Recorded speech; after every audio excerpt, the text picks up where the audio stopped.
nous savons tous que le Polisario est le type de groupe que le Hezbollah au Liban et les milices de la force Al-Quds cherchent à exploiter contre un allié important des États-Unis. Et le Polisario est soutenu par une partie qui n'est pas un allié des États-Unis. De ce fait, le Front Polisario devient une cible non seulement pour le Hezbollah et les forces Al-Quds, mais aussi une cible recherchée par Daesh pour recruter des combattants parmi les séquestrés dans les camps de Tindouf.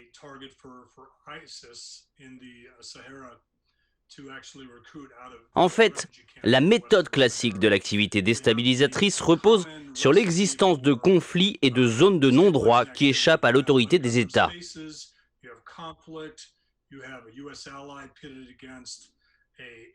En fait, le Maroc est confronté à un groupe séparatiste soutenu par des parties étrangères telles que l'Iran et le Hezbollah libanais. De même, lorsque le Front Polisario lance des attaques aux missiles, il est nécessaire de rechercher la source des composantes de cette tendance hostile.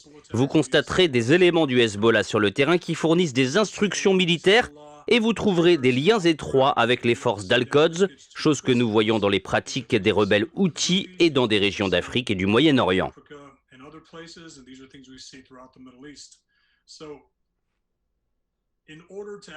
D'ailleurs, pour que le Front Polisario soit classé comme une organisation terroriste étrangère et pour tenir l'Algérie responsable du parrainage de ce groupe séparatiste, il est nécessaire de prouver l'existence de liens plus étroits avec le corps des gardiens de la révolution islamique iranienne par la confiscation des armes et la confirmation de la présence des éléments du Hezbollah sur le terrain au Sahara.